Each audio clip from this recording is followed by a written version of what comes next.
Bueno, ya estamos aquí, 4:59. Buenas tardes. Buenas tardes, profe. Aquí tengo un chat. Buenas tardes, Kevin. Aquí estamos ya todos. Bueno, todas. Acaban de llegar. Sofía, buenas Buenas tardes. tardes, profe. Buenas, buenas. Ya andamos aquí de nuevo. Estaba viendo el video de la última clase que tuvimos y vimos el video de la central nuclear y de los desastres, ¿verdad?, que ha habido. Ya estamos parejitos casi con todos los grupos. De cierta forma, lo de los concursos interprepas me ayudó bastante, porque así pude frenar algunos grupos. Por cierto, de este grupo compitieron, ¿verdad? ¿Quién compitió de este Sí, grupo? mi compañera Sofía Elizabeth y yo. Ah, sí, sí, cierto. ¿Con qué compitieron? ¿Con qué cartel compitieron? Con el del Museo del Louvre. De Ah, Louvre. ya. Ok. Bueno. ¿Su maestro quién es de mate? ¿Calixto? No, esta Yadira. Yadira. Ah, ya, ¿ya les dijeron su resultado? Ya. Sí. ¿En qué lugar quedaron? Tercero. En tercero. Exacto. Yo estuve de jurado ahí. Sí, reconocí a alguien que estuvo exponiendo. No me acuerdo si fue Tiari o fue la otra niña, pero reconocí a una de las dos. Pero bueno, ahí había que ser neutral, ¿verdad? Pero bueno, qué bueno que ahí llegaron al tercer lugar. Eran 7, ¿no?, los que compitieron, ¿no? Entonces, ustedes quedaron en tercero. Pero bueno, échenle ganas, no se desanimen. Así empiezan todos y poco a poco irán mejorando su técnica. Bueno, no sé si sepan que la Prepa 1 va a ser centro de vacunación. ¿Ya les llegó esa noticia? Acaba de llegar, bueno, hace rato llegó una noticia ahí voy a compartir. Llegó este comunicado de la Prepa, lo voy a leer. Universidad Nacional Autónoma de México, la Escuela Nacional Preparatoria Plantel 1, Gavino Barreda, informa. La Universidad Nacional Autónoma de México es activa protagonista de la solución de los retos que nuestro país enfrenta. Por ello, el plantel 1 Gavino Barreda ha sido designado mediante acuerdo con la Rectoría de la UNAM para ser centro de vacunación en la alcaldía de Xochimilco. Nuestras instalaciones serán facilitadas en su totalidad a la Secretaría de Salud de la Ciudad de México, en apoyo a nuestra vocación de solidaridad para con la comunidad y en orden del carácter emergente de atacar la pandemia de COVID-19. A partir del día de hoy, lunes 22 de febrero y hasta nuevo aviso, el plantel 1 de la Escuela Nacional Preparatoria estará bajo el cuidado y uso de quienes las autoridades correspondientes designen para tal efecto con plena independencia. Con toda oportunidad avisaremos de la reapertura, previa sanitización y limpieza de las instalaciones para sus fines originales. Aunque las actividades escolares seguirán en línea hasta que se pueda regresar a la modalidad presencial. Como siempre, la administración del plantel, los servicios escolares y labores docentes seguirán como hasta ahora a través de las redes sociales. Y estamos a sus órdenes en los enlaces vinculados a la página oficial de la escuela. Agradecemos a alumnos, padres de familia, trabajadores y profesores a abstenerse de asistir al plantel para no entorpecer los esfuerzos que hacen las autoridades federales y locales para atender la emergencia sanitaria, apoyando así sus labores. Por mi raza hablará el espíritu. Xochimilco, Ciudad de México, a 22 de febrero del 2021. Hoy, Maestro Enrique Espinosa Terán, director del plantel número 1, Gavino Barreda, de la Escuela Nacional Preparatoria. Muy bien. ¿Qué significa eso? Bueno, pues que la escuela va a ser un centro de vacunación.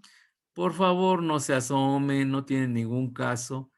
Va a haber mucha gente ahí vacunándose y evidentemente cualquier concentración de gente es un riesgo para todos, ¿verdad? Entonces, es un honor realmente para la universidad poder cooperar en esta situación. Qué bueno, la prepa siempre ha sido muy solidaria. La prepa ha tenido mucha suerte. Hemos tenido suerte de los vándalos que luego asaltan y se roban las cosas. No sé si sepan que en algunas prepas y CCHs, ¿no? Se han metido aprovechando ahorita la situación con el pretexto de otras ideas que tal vez sean muy válidas, pero mucha gente se está aprovechando y llega ahí a saquear, ¿no? A hacer daño, a robarse cosas. Pero qué bueno, en cierta forma también me alegra mucho eso, porque pues si va a haber gente del gobierno, pues en cierta forma nuestra escuela va a estar protegida, ¿no? Pero bueno, qué bueno y no se asomen, no tiene ningún caso en absoluto. Hemos estado trabajando bien, yo creo. Y bueno, la cosa es que, pues sigamos trabajando como lo hemos hecho.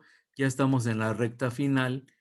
¿Se acuerdan que yo les decía que faltaban pocas semanas? Ya quedan 5 semanas nada más de clases. No sé si vieron el video de Chernobyl. No sé si investigaron sobre lo de Fukushima. Pero bueno, les soy sincero, los demás grupos no han visto nada, ¿no? No sé para qué les encargo, ¿no? Si no lo hacen. Pero bueno, ahorita les voy a pasar el video de Fukushima, que ha sido de los dos grandes desastres nucleares, pero este se debió a un terremoto de 9 grados que provocó un maremoto, un tsunami, pero tremendo, ¿eh? Tremendo. Olas de 15 metros o más de altura arrasaron con las costas. Hubo cientos o miles de muertos en los países alrededor de donde fue el temblor, porque el agua se extendió por todos lados, ¿no? Además de todo el daño que hizo, van a ver algunas imágenes muy poquitas, se ve impresionante, y eh, pues también le pegó a la planta nuclear y provocó uno de los grandes desastres. Y luego vamos a ver el de Chernobyl. No sé si alguien lo vio, el de Chernobyl. Está muy duro. Bueno, no duro, está duro a secas, ¿no? El video de Chernobyl. Pero, como se lo repito, no es para que reflexionen, para que vean que hay parte de la ciencia, parte de la tecnología, que si no es bien controlada, pues provoca este tipo de desastres. Presten atención al video de Chernobyl, que es el segundo que vamos a ver hoy, la parte final, que nos da un poco de esperanza, ¿no?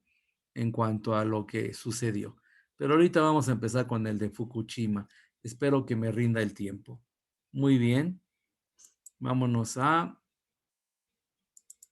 compartir. Creo que, hijos, ya cerré el video, pero no importa. Lo tengo luego a mano. Este video no lo incluí en su Classroom, lo voy a incluir. Entonces, lo bueno es que lo tengo aquí luego. Nada más pongo buscar y aparece. Fukushima en 15 minutos. Muy bien, corre video.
Reaching for me now.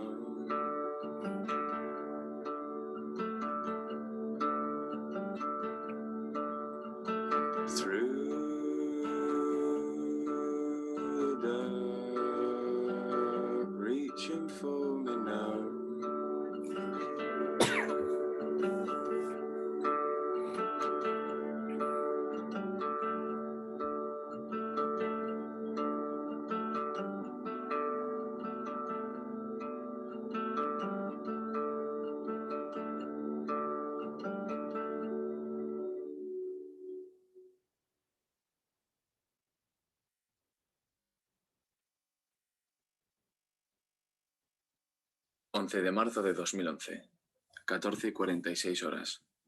Es el momento en el que se produce el accidente nuclear más grave de la historia desde el accidente de Chernóbil en 1986.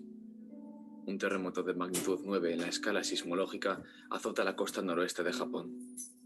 A consecuencia del terremoto, se produjo un tsunami que afectó gravemente la central nuclear de Fukushima. Ese día los reactores 1, 2 y 3 estaban operando, mientras que las unidades 4, 5 y 6 estaban en corte por una inspección periódica. Cuando el terremoto fue detectado, las unidades 1, 2 y 3 se apagaron automáticamente. Al apagarse, paró la producción de electricidad. Normalmente los reactores pueden usar la electricidad del tendido eléctrico externo para enfriamiento y cuarto de control, pero la red fue dañada por el terremoto. Los motores diésel de emergencia para la generación de electricidad comenzaron a funcionar normalmente, pero se detuvieron abruptamente a las 15:41 horas, con la llegada del tsunami que siguió al terremoto. La ausencia de un muro de contención adecuado para los tsunamis de más de 38 metros que han sucedido en la región permitió que el maremoto, de 15 metros en la central y hasta 4,5 en otras zonas, penetrase sin oposición alguna. La presencia de numerosos sistemas críticos en áreas inundables facilitó que se produjese una cascada de fallos tecnológicos, culminando con la pérdida completa de control sobre la central nuclear y sus reactores. Los primeros fallos técnicos se registraron el mismo día que se produjo el sismo, viernes 11 de marzo, con la parada de los sistemas de refrigeración de 2 reactores y de 4 generadores de emergencia. A consecuencia de estos incidentes, surgieron evidencias de una fusión del núcleo parcial en los reactores 1, 2 y 3, explosiones de hidrógeno que destruyeron el revestimiento superior de los edificios que albergaban los reactores 1, 3 y 4, y una explosión que dañó el tanque de contención en el interior del reactor número 2. También se sucedieron múltiples incendios en el reactor número 4. Además, las barras de combustible nuclear gastado almacenadas en las piscinas de combustible de las unidades 1, 2, 3 y 4 comenzaron a sobrecalentarse cuando los niveles de dichas piscinas bajaron.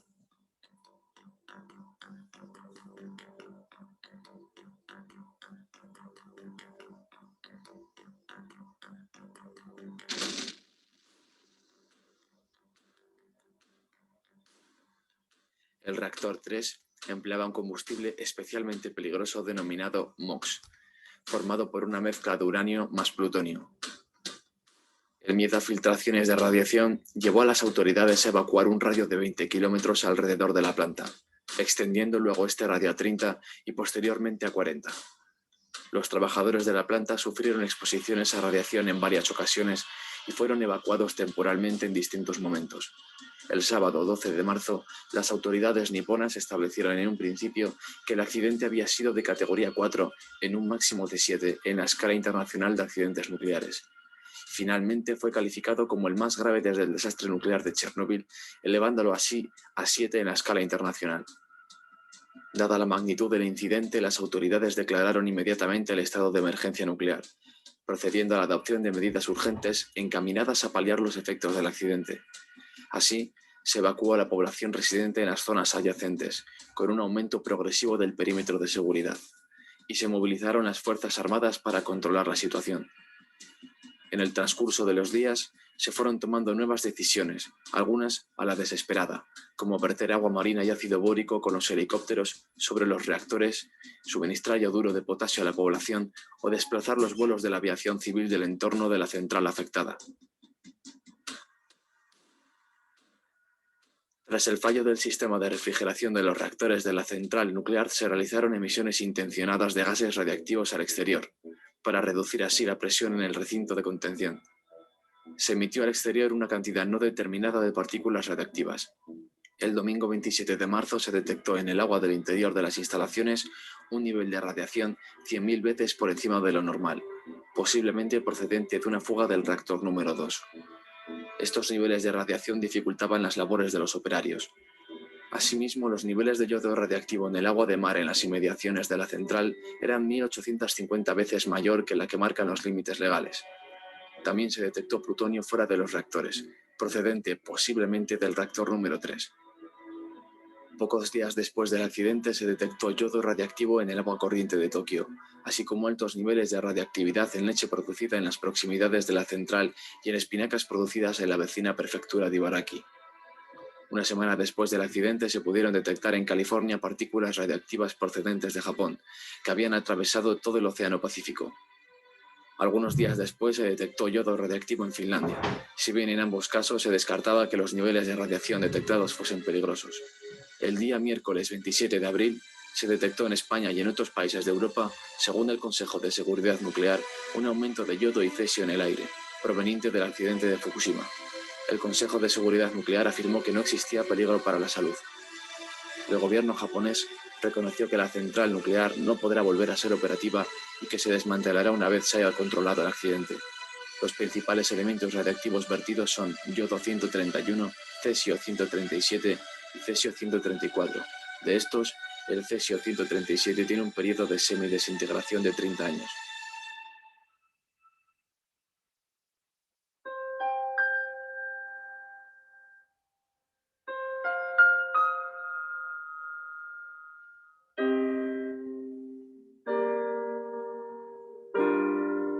En agosto de 2012, científicos japoneses publicaron sus resultados sobre el estudio de mutaciones genéticas en mariposas expuestas a la radiactividad en la zona cercana a la central nuclear, donde han descubierto mutaciones hereditarias en las mariposas azules comunes en el país nipón, daños en el ADN de gusanos y una reducción de la fertilidad de la golondrina común.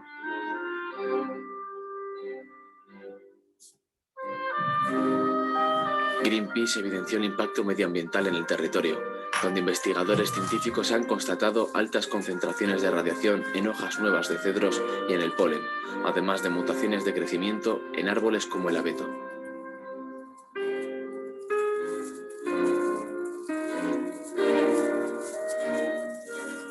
Los ecologistas expusieron que se ha reducido significativamente el número de ejemplares de 57 especies de aves, las cuales muestran altos niveles de radiación, y que han observado contaminación por cesio en peces de agua dulce destinados a la comercialización, así como contaminación radiológica de los estuarios costeros.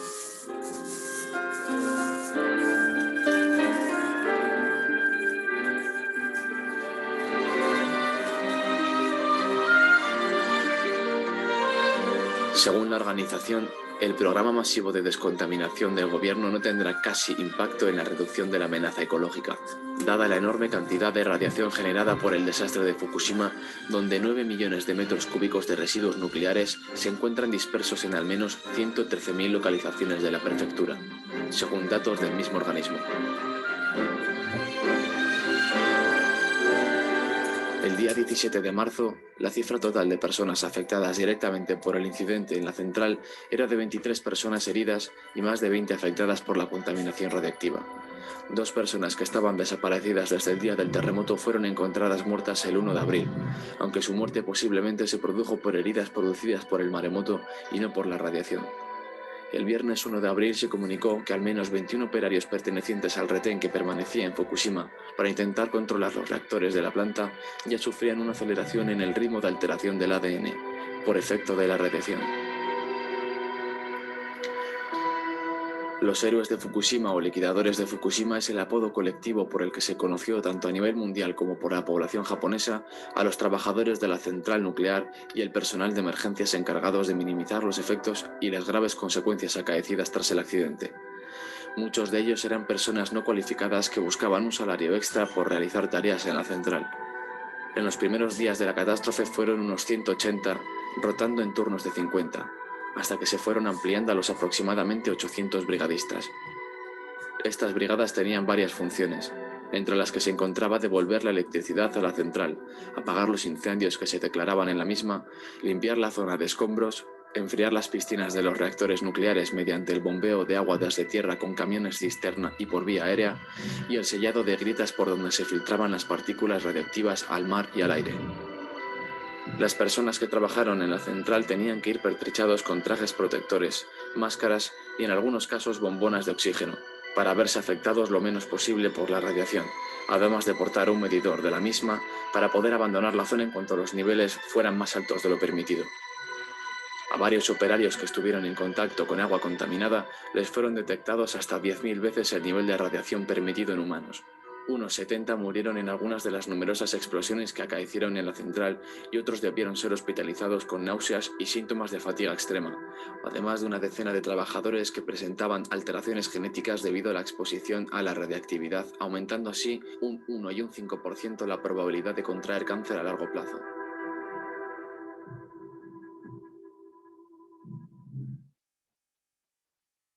En un principio se evacuó a más de 45.000 personas en un radio de 10 kilómetros alrededor de la central, comenzándose a distribuir yodo que, consumido en su forma estable, limita la probabilidad de cáncer de tiroides derivado de la emisión a la atmósfera de yodo radiactivo. El 13 de marzo, el gobierno aumentó el radio de evacuación de 10 a 20 kilómetros, llegando a 170.000 personas evacuadas. El día viernes 25 de marzo se volvió a aumentar el radio de evacuación hasta los 30 kilómetros desde la central en vista del aumento de la radiación en los alrededores. La policía estableció controles en un radio de 30 kilómetros para impedir el acceso de la población. Se cerraron comercios y edificios públicos y el gobierno recomendó a los habitantes de la zona no salir de sus casas, cerrar ventanas y desconectar sistemas de ventilación, no beber agua del grifo y evitar consumir productos locales. Varios países aconsejaron no viajar a Japón por el riesgo de contaminación nuclear. Un número importante de personas buscaron salir del área afectada, por lo que aeropuertos cercanos y estaciones de trenes llegaron a saturarse.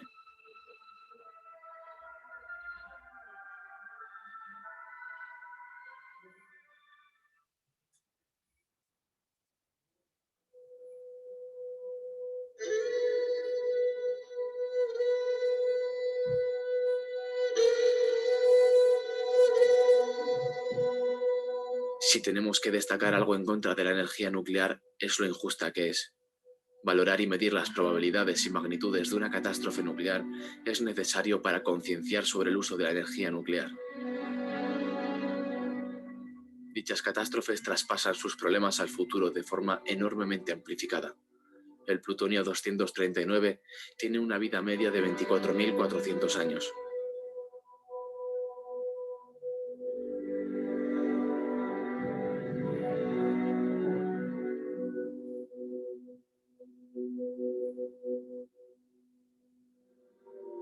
Chernóbil es aún una herida abierta, un lugar detenido en el tiempo por miles de años.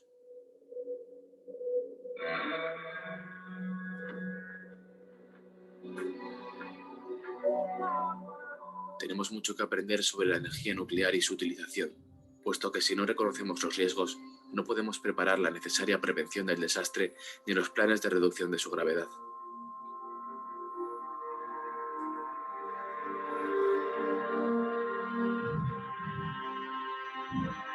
Han pasado 6 años desde la tragedia de Fukushima y 31 años desde la de Chernóbil. El tiempo pasa y no hemos cambiado. Nuestros errores serán la herencia que dejaremos aquí.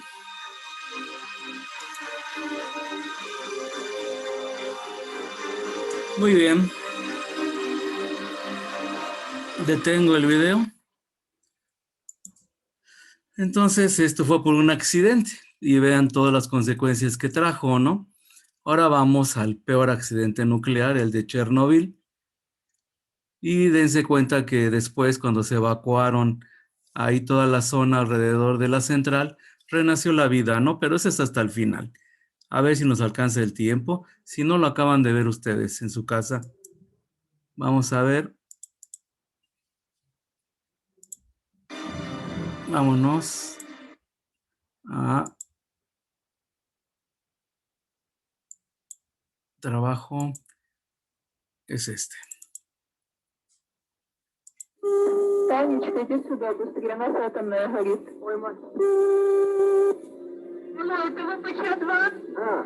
Что у вас там горит? Взрыв на главном корпусе, между третьим и четвертым. А там люди есть? Да. И люди есть, да? Да. Леонид Алексеевич, алло, третий и четвертый блок горит крыша в результате аварии взрыва.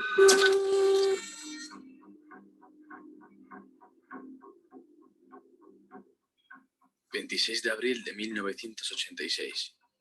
Tiene lugar en Ucrania, que se considera, junto a Fukushima en Japón en 2011, como el más grave accidente nuclear en la escala internacional de accidentes nucleares, siendo así uno de los mayores desastres medioambientales de la historia. Queremos advertirles de que trataremos de explicar conceptos esenciales. ¿Qué sucedió? ¿Por qué? ¿Qué consecuencias han dado lugar 30 años después? Pero no profundizaremos mucho. Chernóbil en 15 minutos tiene un claro propósito.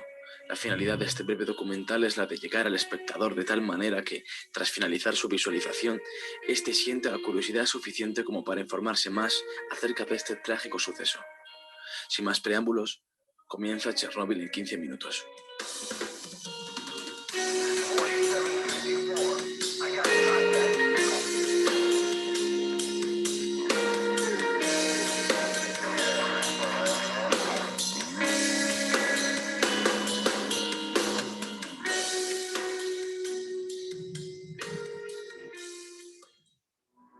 La central nuclear de Chernóbil está situada a 16 kilómetros de la frontera entre Ucrania y de Bielorrusia y a 110 kilómetros al norte de Kiev. Esta central está situada a 14,5 kilómetros al noroeste de la ciudad actual de Chernóbil, pero la ciudad y la planta no estaban directamente relacionadas. Al mismo tiempo que se construía la planta, se construyó la ciudad de Pripyat para los trabajadores de dicha central el 4 de febrero de 1970 a unos 4,7 kilómetros. Esta ciudad llegó a albergar a casi 50.000 personas antes de su evacuación.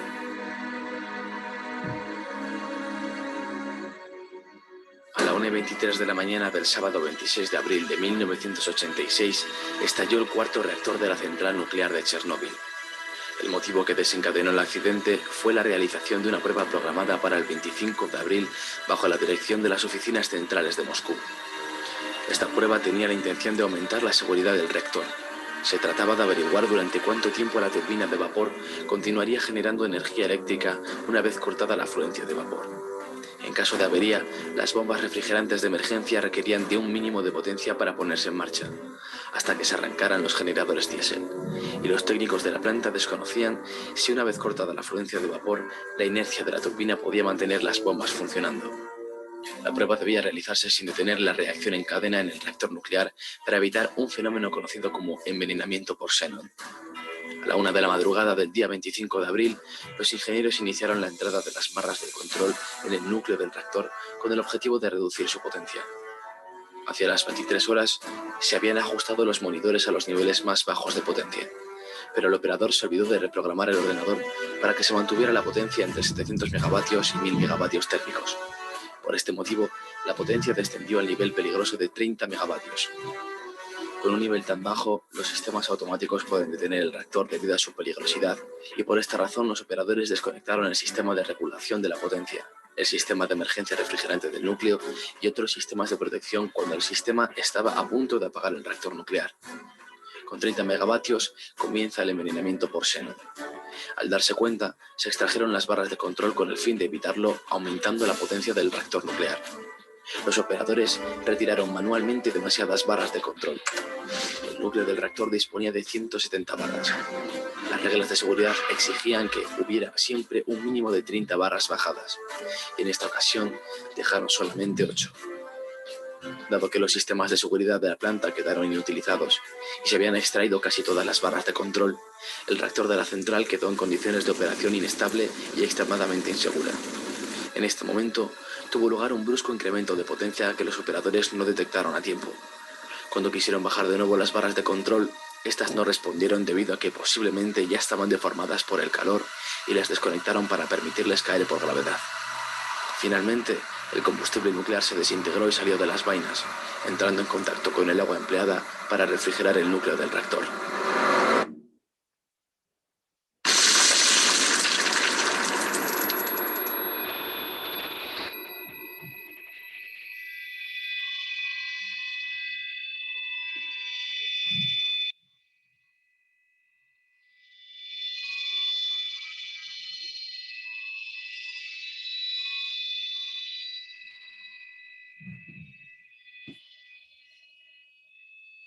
A la 1:23 de la mañana del sábado 26 de abril estalló el cuarto reactor de la central.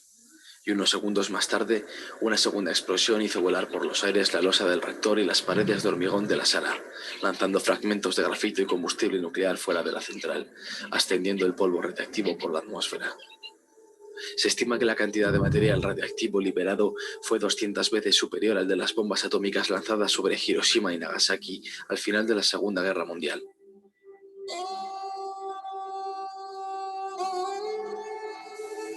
El primer acercamiento en helicóptero evidenció la magnitud de lo ocurrido. En el núcleo, expuesto a la atmósfera, el grafito del mismo ardía al rojo vivo, mientras que el combustible y otros metales se habían convertido en una masa líquida incandescente. La temperatura alcanzaba los 2500 grados e impulsaba el humo radiactivo en un efecto chimenea a una altura considerable de hasta 1000 metros.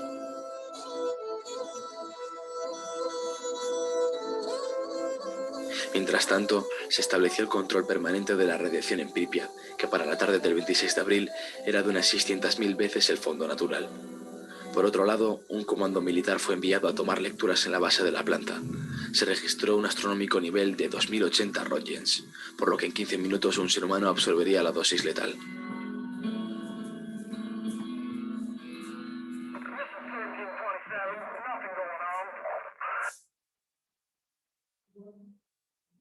Al mismo tiempo, los responsables de la región comenzaron a preparar la evacuación de la ciudad de Pripyat y de un radio de 10 kilómetros alrededor de la planta. Esta primera evacuación comenzó de forma masiva 36 horas después del accidente y tardó 3 horas en ser concluida. Atención, camaradas. Se ha producido una situación de radiación no controlada en la central nuclear de Chernóbil. Como medida temporal de precaución, se ha decidido evacuar a la población de la ciudad de Pripyat a partir de las 2 de la tarde de hoy, 27 de abril. La evacuación de Chernóbil y de un radio de 30 kilómetros no se llevó a cabo sino hasta el 2 de mayo. Para entonces ya había más de 1000 afectados por lesiones agudas producidas por la radiación.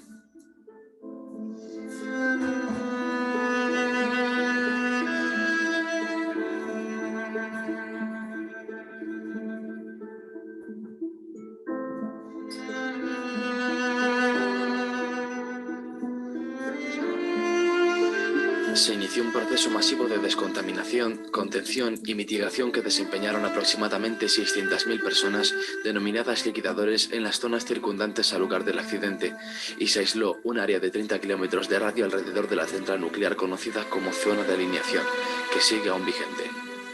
Los trabajadores de contención sobre el reactor afectado evitaron una segunda explosión de consecuencias dramáticas que podrían haber dejado inhabitable toda Europa. Se inició el levantamiento de una estructura denominada sarcófago, que envolvería el reactor y lo aislaría del exterior. Las obras duraron un total de 206 días. Este sarcófago se construyó para soportar 30 años de contención. En 2013 se inició la construcción de un nuevo sarcófago, una imponente obra de ingeniería que se ha convertido en la estructura móvil más grande jamás levantada. Una jaula para contener a la bestia que se esconde bajo el primer sarcófago. Es una incógnita para los científicos lo que hay en el interior del núcleo del reactor. Este nuevo sarcófago básicamente ayudará a ganar tiempo. Está diseñado para resistir 100 años. Los equipos de liquidadores estaban compuestos sobre todo por bomberos, obreros, científicos y especialistas de la industria nuclear, tropas terrestres y aéreas preparadas para la guerra atómica e ingenieros de minas, geólogos y mineros del uranio. Si un ser humano recibe radiaciones de 400 Röntgen hora, se considera dosis letal y con toda probabilidad la muerte puede llegar en cualquier momento. Para hacerse una idea de los niveles de radiación a los que se vieron expuestas aquellas personas, basta con tomar como referencia que los helicópteros que sobrevolaron el reactor destruido, a pesar de estar a varias decenas de metros de altura, llegaron a registrar niveles de 1800 Röntgen. Por tanto, no es difícil imaginar que pese a trabajar por turnos en breves espacios de tiempo, los liquidadores que salían al exterior sin apenas protección, junto a los restos del reactor, se vieron expuestos a dosis muy superiores, de promedio 7.000 a 10.000 Röntgens en pocos minutos. En algunos casos extremos, incluso se llegaron a alcanzar los 30.000 y 40.000 Röntgens. equivalente a 50 millones de veces la cantidad que una persona puede soportar en circunstancias normales. Esto supuso la muerte en pocos minutos de quienes sufrieron estos niveles de exposición. Muchos de los liquidadores tuvieron efectos secundarios y varios miles murieron. Nunca se han sabido las cifras exactas, pero de acuerdo con Georgi Levnin, un médico bielorruso que trabajaba en el reactor número 4, aproximadamente 100.000 liquidadores murieron. En abril de 1994, un texto de conmemoración de la Embajada de Ucrania en Bélgica cifraba 25.000 muertos entre los liquidadores desde 1986. Según Vyacheslav Grishin, del sindicato de Chernóbil, la principal organización de liquidadores, 25.000 de los liquidadores rusos han muerto y hay 70.000 personas con discapacidad, aproximadamente el mismo número en Ucrania, más otros 10.000 muertos en Bielorrusia y 25.000 discapacitados, lo que hace un total de 60.000 muertos y 165.000 discapacitados. La contaminación de Chernóbil no se extendió uniformemente por las regiones adyacentes, sino que se repartió regularmente en forma de bolsas radiactivas, con la forma de pétalos de una flor. Informes de científicos soviéticos y occidentales indican que Bielorrusia recibió alrededor del 60% de la contaminación que cayó en la antigua Unión Soviética. El informe Torch 2006 afirma que la mitad de las partículas volátiles se depositaron fuera de Ucrania, Bielorrusia y Rusia. Una gran área de la Federación Rusa al sur de Briansk también resultó contaminada, al igual que zonas del noroeste de Ucrania. En Europa Occidental se tomaron diversas medidas al respecto, incluyendo restricciones a las importaciones de ciertos alimentos. 200 personas fueron hospitalizadas inmediatamente, de las cuales 31 murieron, 28 de ellas debido a la exposición directa a la radiación. La mayoría, bomberos y personal de rescate que participaban en los trabajos para controlar el accidente. Antes del accidente, el reactor contenía unas 190 toneladas de combustible nuclear. Se estima que más de la mitad del yodo y un tercio del cesio radiactivos contenidos en el reactor fue expulsado a la atmósfera. En total, alrededor del 3,5% del combustible escapó al medio ambiente. Debido al intenso calor provocado por el incendio, los isótopos radiactivos liberados procedentes de combustible nuclear se elevaron en la atmósfera dispersándose en ella.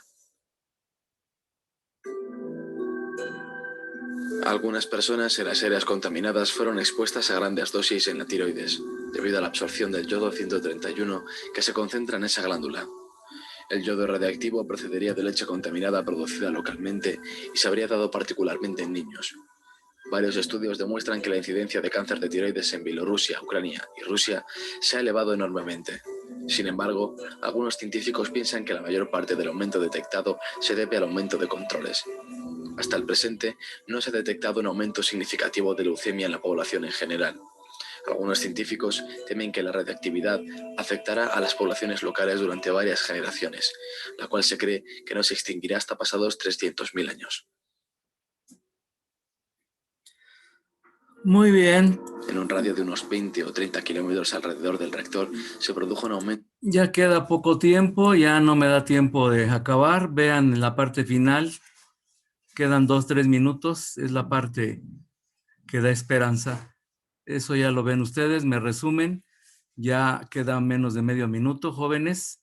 Nos vemos mañana. Recuerden que esto es para entregar el viernes, la tarea, ¿no? Ok, jovencitos, mañana nos vemos. Hasta luego. Hasta luego, gracias. Hasta luego, profe.